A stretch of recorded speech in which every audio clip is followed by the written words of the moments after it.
Good morning. I'm Emily Ikeda in for Joe and Savannah. We begin this morning with President Trump testing out a new economic message in the battleground state of Pennsylvania.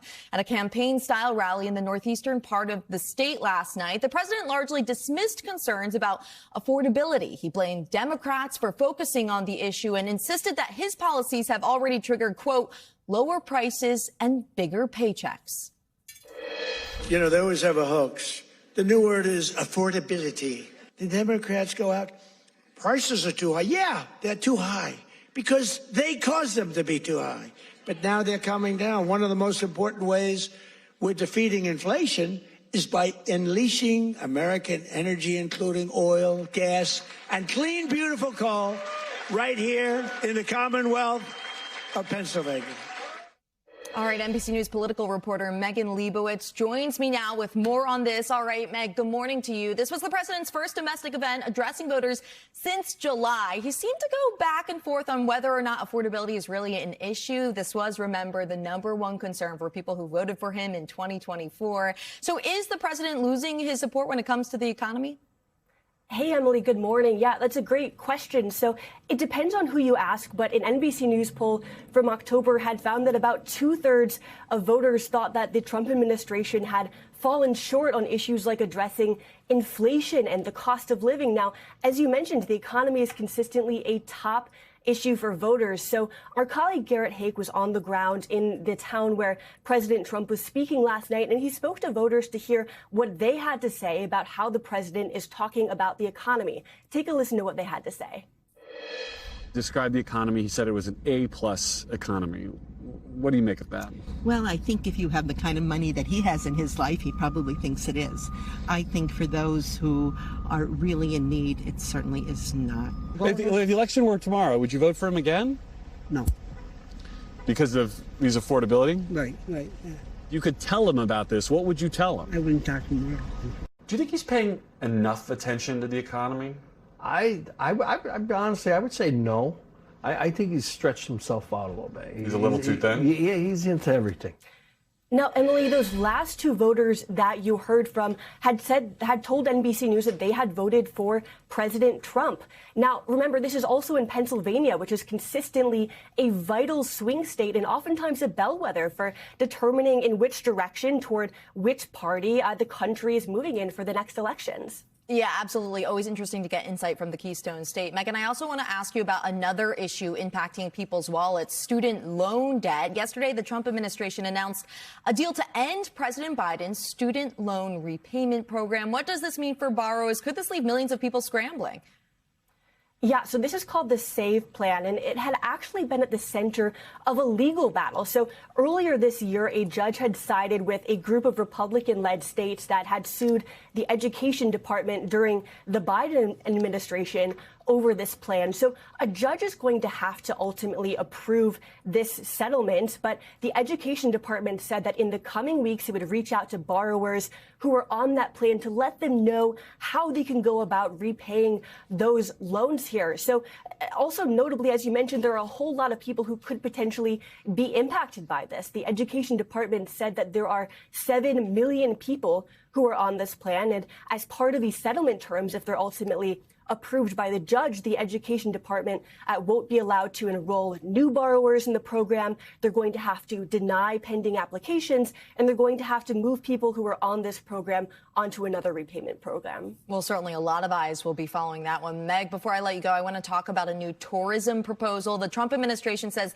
they plan to require all foreign tourists to provide their social media histories when trying to enter the country. How unprecedented is this, and are there any concerns when it comes to privacy, free speech? Yeah, so it's a pretty unusual move, but it also is in line with other moves that the administration has made in recent months targeting social media. So, for example, back in June, the State Department had said that it would require people who are applying for certain types of visas to make their social media public. Now, that move had generated a whole lot of controversy. I want to read you a little bit about what an advocacy group had to say about that at the time. It's called the Electronic Frontier Foundation, and they called it, quote, a dangerous measures push to surveil and suppress foreign students' social media activity. So what happens next in this case is that there's going to be a 60-day public comment period where people can weigh in on this proposal. Something I also wanted to note is that this could potentially have a big impact next year as well. That's because the U.S. is going to be hosting FIFA World Cup events, and that's when there are going to be a whole lot of international tourists coming here. Yeah, absolutely. Good point there. Megan Leibowitz, thanks so much. On Capitol Hill, questions continue to swirl around the legality of the Trump administration's strikes on alleged drug boats in the Caribbean. Navy Admiral Alvin Halsey, who oversees these strikes, virtually briefed top lawmakers yesterday on the House and Senate Armed Services Committees. Halsey is set to retire from his post this Friday after just 1 year on the job. The announcement that he would be leaving his post shocked Washington in mid-October, citing two anonymous officials. The Wall Street Journal last week reported that Defense Secretary Pete Hegseth pushed Halsey to step down after he expressed concerns on the legality of these strikes in the Caribbean. The Pentagon, we should note, has not commented. NBC News Capitol Hill correspondent Julie Sirkin joins us now from Washington. Good morning to you, Julie. This briefing was not open to the public, but what are you hearing from lawmakers who were there in attendance? Yeah, this was a remote classified briefing that was held between Admiral Halsey, who, as you mentioned, oversaw these strikes, but also was the top commander overseeing all of U.S. operations in Latin America, a significant role that this admiral has held as part of his 37-year career in the military. He briefed the top lawmakers on the House and Senate Armed Services Committee, and you can imagine they had a lot of questions for him after they were briefed as part of a larger group by Admiral Bradley last week on these strikes. These lawmakers, they really do provide the most oversight of the Pentagon, of the Defense Department. They wanted to see this video of these strikes that we've been talking about that have since become so controversial, those September strikes, in which about 45 minutes elapsed between the first and second and later third and fourth strikes that ended up killing the two survivors of that alleged drug boat. We had some reporting over the weekend exclusively at NBC News, myself and my colleague Courtney Cuby talking about the operations, the behind the scenes. Remember, these lawmakers only saw this video in a classified setting. They want it out to the public, and we've even heard from Republicans demanding that it all come out. Julie, we know you'll continue to follow that one. This was not the only key closed-door briefing on Capitol Hill yesterday. The congressional gang of 8, if you will, was briefed by President Trump's top national security officials, including Defense Secretary Hegseth and Secretary of State Marco Rubio. So what were some of the focal points of that meeting, and what did lawmakers take away from it, do you think? Yeah, and also the Joint Chiefs of Staff, the chair of the Joint Chiefs of Staff, General Dan Kane, joining them in that briefing. The Gang of 8 is basically the most important lawmakers on Capitol Hill. It's the leaders in both parties, in the House and the Senate. It is also the top lawmakers. You see them there on the intelligence panels in the House and Senate. And look, in talking to my sources, there really wasn't anything new that they gained from this briefing. This wasn't only concerning those strikes in the Caribbean, but it was also about Ukraine and Russia, some other matters that are going on around the world. And again, lawmakers in that briefing, I'm told, pressed these top officials to release the video of the strikes. Remember, President Trump last week said that video should be released and appearing to walk it back. Apparently, in this closed-door briefing, Hegseth, the defense secretary, told these lawmakers that he will look at releasing this video. I want you to take a listen, though, to what we heard from the top Democrat leader, Chuck Schumer. Take a listen. It was a very unsatisfying briefing. I asked Secretary Hegseth, Secretary of Defense Hegseth, would he let every member of Congress see the unedited videos of the September 2nd strike? His answer, we have to study it. Well, in my view, they've studied it long enough. Congress ought to be able to see it. Now, look, this is a classified briefing, so most of the time we only know the information when lawmakers who are in attendance decide to share it. This time they were unusually tight-lipped, but we did hear from Democrats who, for their part, said that they were not satisfied with this briefing. Even Senator Warner, who spoke to reporters afterwards, saying there really wasn't anything new that they learned. And again, more questions than answers at this point. What happens next when it comes to these strikes? Some lawmakers, Emily, are calling for open hearings, but it's unclear whether that's going to happen. Well, we'll see what plays out today. Julie Sirkin, thanks so much. On the economic front, the Federal Reserve is expected to make its third straight interest rate cut today as it wraps up its final meeting of the year. Some experts say it could be the last rate cut for a while because the central bank doesn't want to aggravate inflation. The central bank is also expected to post its final projections report that will give some insight into its economic forecast for next year. Meanwhile, higher prices from inflation are forcing some consumers to choose between buying clothes or buying groceries this holiday season. They're also driving more high-income shoppers to discount retailers like Walmart. And a U.S. Army-based gynecologist was criminally charged yesterday following allegations that he secretly videotaped dozens of female patients during their exams. The Army's Office of Special Trial Counsel said Dr. Blaine McGraw, who practiced at Fort Hood in Texas, was charged with multiple offenses. They include indecent visual recording, conduct unbecoming of an officer, and willful disobedience of a superior officer. The misconduct is alleged to have happened between January and December of this year and involved at least 44 victims. McGraw's attorney said he would continue to cooperate with law enforcement and denied that any non-medical touching occurred. The investigation, we should note, is ongoing. And here in New York, we're getting a new look at the moment police first came face to face with Luigi Mangione.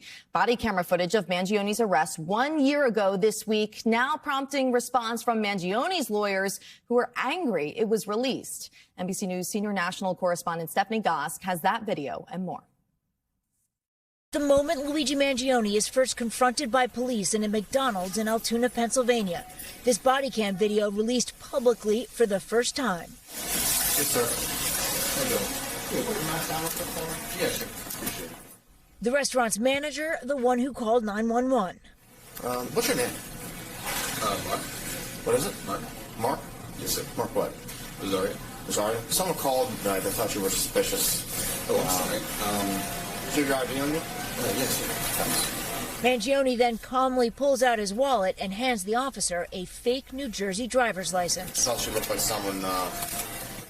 One of the responding officers calling in the license numbers and learning it's a fake. 46, 27, 49. Prosecutors say Mangione had been on the run for nearly 5 days after allegedly murdering United Healthcare CEO Brian Thompson. He's pleaded not guilty to both state and federal murder charges. During a pretrial hearing this week, the court released new photos of items police say they found in Mangione's backpack, including the alleged murder weapon along with the silencer, and a handwritten escape plan, according to the prosecution, with messages to pluck eyebrows, change hat, and keep momentum. FBI slower overnight. The evidence that they've amassed so far shows that this is an individual who spent a great deal of time plotting out not only a criminal act, but the escape as well. But images released by the NYPD in the days following the murder may have been what gave him away. I have a customer here that some other customers were suspicious of, that he looked like the CEO shooter from New York. The officer who first spoke to him testified that as soon as Mangione pulled down that mask, he knew it was the suspect the NYPD was looking for. The defense team has filed a letter of protest over this body cam footage being released. They say that there is, in their words, a, quote, substantial probability that Mangione's right to a fair trial could be jeopardized. Their concern is that a future juror may see this video and be prejudiced against their client. Back to you. Thanks, Steph. Okay, so for more on this, let's bring in NBC News legal analyst Danny Savalas. You hear the concerns about this body camera footage.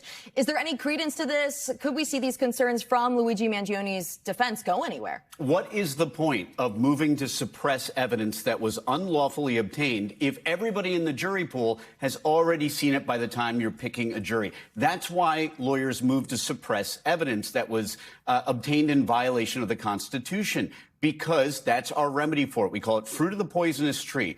If the police break the law or violate the Constitution, the remedy that we've developed in this country is to exclude the evidence. The jury doesn't get to see it. Does that mean that some guilty people go free? Yes, but that's the compromise we've struck over 200 years. So that is why the defense attorneys are very angry. Is it incriminating evidence? Yes. All suppressed evidence is incriminating evidence by definition, but the defense has every reason to be upset. So let's talk about some of the other evidence that has raised concern since police didn't have a search warrant to obtain or go through his bag. In the body camera video, we saw Mangione hand police a fake ID, which they say means he committed a crime. So a search warrant was not needed, according to them. What are your biggest takeaways from these clips? They're right in the sense that the moment Mangione handed over that fake ID, he was committing a crime under Pennsylvania law. It's forgery, and it's actually a felony offense.